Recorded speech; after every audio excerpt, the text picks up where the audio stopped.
Hello students and welcome to the PSBI students. मेरा नाम नीरज कुमार है और मैं आप सभी को साइंस पढ़ाता हूं। तो स्टूडेंट्स अभी हम लोग क्लास 8 का जो है चैप्टर 2 हम लोग पढ़ रहे हैं, जिसमें हम लोग पिछले लेक्चर तक हम लोगों ने बैक्टीरिया के बारे में जाना था, लेकिन आज के इस वीडियो में हम लोग वायरस के बारे में पढ़ने वाले हैं। ठीक है, वायरस क्या होता है, ठीक है, उसको हम लोग आज की इस लेक्चर वीडियो में जानेंगे। तो आइए, वायरस क्या होता है। वायरस को हिंदी में हम लोग क्या बोलते हैं, इसे हम लोग बोलते हैं विषाणु।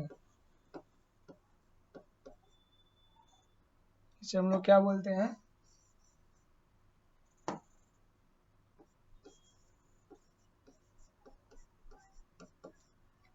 विषाणु बोला जाता है वायरस को। ठीक है, विषाणु बोला जाता है। तो आइए वायरस को आज के इस टॉपिक हम लोग शुरुआत करते हैं। वायरस होता क्या है और चलिए जानते हैं। Virus are the sub microscopic organism. Virus क्या है, ये सब माइक्रोस्कोपिक ऑर्गेनिज्म है। यानी कि क्या हो जाएगा, ये माइक्रोस्कोप से भी देखा जा सकता है और ऐसे भी क्या होता है, हैंड लेंस की सहायता से भी देखा जा सकता है। That is, they are too small to be seen even by an optical microscope. They are much smaller than living cell, even a bacterium. They vary in a size from 0.01 micrometer to 0.2 micrometer. तो इसको हम लोग नंगी आंखों से नहीं देख सकते हैं, इसको हम लोग माइक्रोस्कोप की सहायता से देख सकते हैं। और ये जो होता है बैक्टीरिया से भी बहुत ही सूक्ष्म होता है। और वायरस का आकार जो होता है 0.01 से लेकर के 0.2 माइक्रोमीटर। और माइक्रोमीटर क्या होता है, हम इससे पहले ही आप सभी को बता चुके हैं।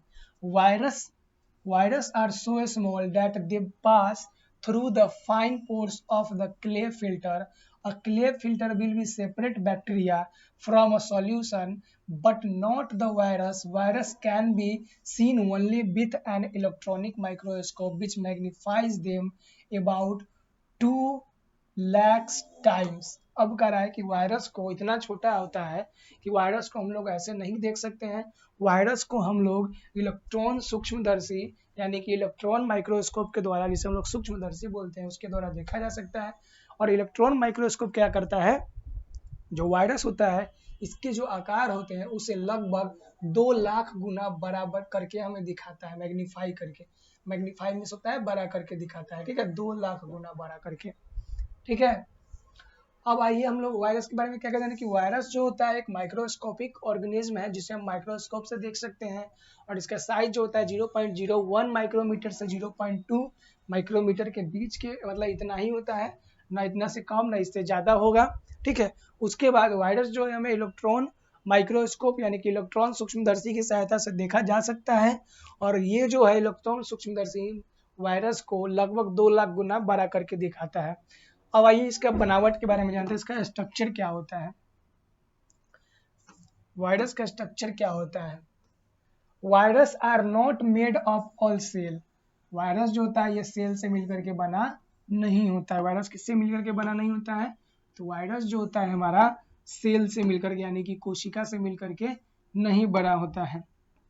बता रहा है they consist of a coil of a nucleic acid inside a protective protein coat. Virus जो होता है वो क्या होता है, क्वाइल ऑफ न्यूक्लिक एसिड से बना होता है और इसके बीच में क्या होता है, प्रोटेक्टिव प्रोटीन का एक कोट होता है। तो वायरस के अंदर क्या पाया जाता है, तो क्वेश्चन आएगा वायरस के अंदर किस चीज का कोट पाया जाता है, तो वायरस के अंदर प्रोटीन का कोट पाया जाता है। किसका, प्रोटीन का क्या होता है, एक लेयर पाया जाता है जिसे हम लोग प्रोटीन का कोट बोलते हैं। ठीक है, प्रोटीन का कोट पाया जाता है। वायरस जो मुख्यतः बना होता है, तो वायरस बना होता है हमारा प्रोटीन का बना होता है। ठीक है, और इसी प्रोटीन का जो बना होता है उस लेयर को कैप्सिड कहा जाता है। ठीक है, जो वायरस जो है प्रोटीन के क्या होता है, कोट से लिपटा हुआ रहता है, बना होता है, उसे कैप्सिड कहा जाता है। The nucleic acid is either DNA. DNA का फुल फॉर्म होता है डीऑक्सी राइबो न्यूक्लिक एसिड। अब देखिए, the nucleic acid is either DNA और आरएनए। द सेल, आप देखिए इसके अंदर क्या होता है, ना डीएनए होता है ना आरएनए होता है। डीएनए का full form deoxy ribo nucleic acid और आरएनए का राइबो न्यूक्लिक एसिड होता है। ठीक है, the cell of all living things contain DNA and RNA both. और जितने भी लिविंग थिंग, जितने भी लिविंग ऑर्गेनिज्म होते हैं, जितने भी जीवित चीज होते हैं ना, उनके अंदर सेल पाया जाता है। और उस सेल के अंदर में डीएनए भी पाया जाता है, क्या पाया जाएगा, डीएनए भी पाया जाता है और आरएनए भी पाया जाता है, लेकिन कि वायरस के अंदर ना डीएनए ना आरएनए पाया जाता है। ठीक है, virus structure has no cytoplasm और सेल मेम्ब्रेन। वायरस का जो स्ट्रक्चर होता है, वायरस में न साइटोप्लाज्म पाया जाता है, काइटोप्लाज्म, और ना ही मेम्ब्रेन, सेल मेम्ब्रेन मतलब कि कोशिका झिल्ली भी नहीं पाया जाता है। The general structure of virus is illustrated. अब देखिए इलास्ट्रेटेड फिगर 2.11 कहा कि वायरस का जो स्ट्रक्चर कैसा होता है, यहाँ पे देखिए हम लोग बताते हैं। General structure of virus DNA coil के जैसा ऐसा होता है। देखिए ये क्या है, जनरल स्ट्रक्चर ऑफ वायरस का है। फिर वैक्सीनिया वायरस ऐसा होता है, जनरल वायरस ऐसा होता है, देख लीजिए एक कॉइल के जैसा संरचना होता है, कॉइल के जैसा ना संरचना, एक कॉइल के जैसा। फिर ये क्या हो जाएगा, वैक्सीनिया वायरस है। फिर मम्प्स का वायरस है, मम्प्स बीमारी होता है। इन्फ्लुएंजा का वायरस, इन्फ्लुएंजा भी क्या बीमारी है। और ये पोलियो का भी वायरस है, पोलियो। और ये टोबैको वायरस है, तंबाकू से जो होता है ना, ऐसा वायरस दिखता है। अगर उसे माइक्रोस्कोप से देखेंगे तब जाके इतना बड़ा दिखाई देगा। ठीक है, ऐसा हम लोग को दिखता नहीं है। अब आ जाइए, साइटोप्लाज्म भी नहीं होता है कोशिका के अंदर। ठीक है, उसके बाद शेप, वायरस का आकार कैसा होता है। Virus come in a variety of shape, they may be rod shape, rod shape हो गया, क्यूबिकल, क्यूब के जैसा, क्यूबिकल। फिर हो जाएगा स्पेरिकल, स्पेरिकल हो जाएगा। फिर पॉलीजन हो जाएगा, पॉलीगन कैसा हो जाएगा। फिर कैसा हो जाएगा, for example the tobacco massive virus is a rod shape. देखिए टोबैको का वायरस जो होता है ना, कैसा होता है, एक छड़ के जैसा होता है, रॉड के जैसा होता है। Vaccinia virus is spherical, vaccinia virus देखिए ये क्या है, स्पेरिकल, एक गोला के जैसा है। कैसा है, एक गोला के जैसा, स्पेरिकल है ना, स्पेरिकल। फिर और पॉलीगन के जैसा होता है। Mumps virus and influenza virus are cubical. Mumps और इन्फ्लुएंजा का वायरस जो होता है कैसा होता है, क्यूब के जैसा होता है, क्यूब के जैसा होता है। ठीक है, and the herpes virus and the polio virus are polygonal. Herpes और पोलियो का जो होता है पॉलीगन होता है। ठीक है, तो ये सब का कुछ वायरस के आकार, ऐसे वायरस के आकार होते हैं। लिविंग और नॉन लिविंग थिंग, अब पूछ रहा है कि वायरस क्या है, लिविंग थिंग है कि नॉन लिविंग थिंग है। क्योंकि वायरस का जो सेल होता है, वायरस का जो कोशिका होता है, इसके अंदर क्या होता है, वायरस का जो कोशिका होता है इसके अंदर क्या होता है, न तो क्या पाया जाता है, न तो सेंटर पाया जाता है, न ही सेल वॉल पाया जाता है, न ही साइटोप्लाज्म पाया जाता है। ठीक है, न ही सेल मेम्ब्रेन पाया जाता है। तो इसे हम क्या बोल सकते हैं, इसे हम लिविंग थिंग बोले या नॉन लिविंग थिंग बोले। तो बता रहा है there has been much argument as a whether virus are living thing और नॉन लिविंग थिंग। कहा जा रहा है कि इस बात में बहुत सारा विवाद है कि वायरस जो है लिविंग थिंग है कि नॉन लिविंग थिंग है। That the fact is they have sum property of each. Virus like non living thing crystalline chemical compounds may be crystallized and stored, yet they are able to regain their activity later. Virus also have a many feature of living organism. बता रहा है कि virus जो है, virus के अंदर यानी विषाणु के अंदर जो है कुछ सजीवों वाले गुण पाए जाते हैं और कुछ निर्जीव वाले भी गुण पाए जाते हैं। तो इसे क्या कहा जाए ये अभी तक क्लियर नहीं है। फिर बताया गया है कि वायरस एक क्या है, नॉन लिविंग थिंग है। इस बात को हम लोग कैसे पुष्टि कर सकते हैं, तो अगर वायरस को हम लोग कहीं डिब्बा में अगर बंद करके रखेंगे ना, क्रिस्टलाइज करके, तो वो हजारों लाखों साल तक उस डिब्बा के अंदर बिना खाए पिए क्या होगा, रह जाएगा, लिविंग नॉन लिविंग थिंग हो जाएगा। किसी के अंदर बंद कर देंगे तो क्रिस्टलाइज करके अगर रख देंगे तो क्या हो जाएगा, नॉन लिविंग थिंग हो जाएगा। लेकिन जैसे ही, लेकिन क्या हो जाएगा, लेकिन जैसे उसे किसी लिविंग ऑर्गेनिज्म के संपर्क में आएगा तो वो क्या हो जाएगा, सजीव के जैसा कार्य करने लगेगा, लिविंग ऑर्गेनिज्म के जैसा कार्य करने लगेगा। इसीलिए वायरस को ना ही नॉन लिविंग थिंग और ना ही लिविंग थिंग बोला जाता है। ठीक है, the most important among this is the life activity of reproduction. अब देखिए इसके अंदर एक बहुत इंपॉर्टेंट पार्ट है, क्योंकि वायरस जो होता है रिप्रोडक्शन कर सकता है। वायरस क्या कर सकता है, रिप्रोडक्शन कर सकता है। तो रिप्रोडक्शन कौन करता है, तो रिप्रोडक्शन जो करता है ओनली, रिप्रोडक्शन कौन करता है, ओनली जो है लिविंग ऑर्गेनिज्म करता है ना, लिविंग ऑर्गेनिज्म करता है। लेकिन तो इससे पता चलता है कि ये क्या है, लिविंग ऑर्गेनिज्म है। क्या है, लिविंग है और नॉन लिविंग कैसे पता चलेगा?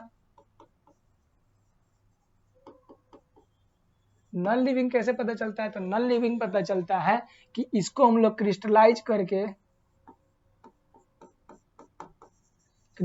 करके बोतल में बंद करके हजारों साल तक रख सकते हैं। तो इससे पता चलता है कि ये नॉन लिविंग थिंग है, और रिप्रोडक्शन की प्रक्रिया से पता चलता है कि ये क्या है?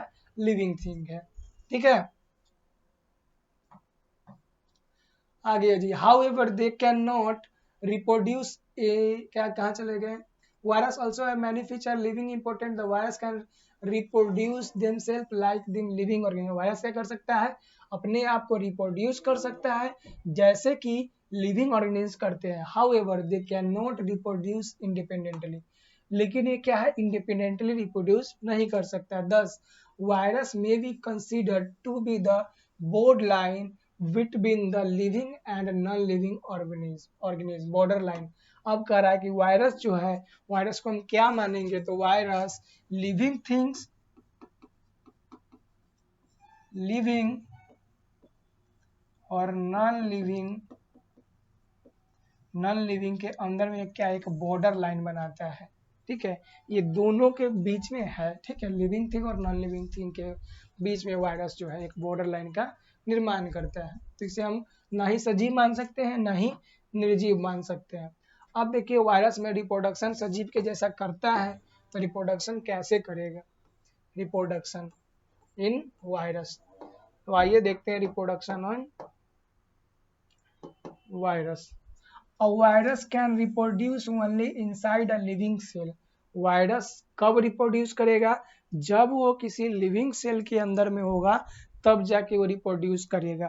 ठीक है, it attach itself to the cell when it the host cell. ये क्या करता है? अपने आप को अटैच कर लेता है, किससे?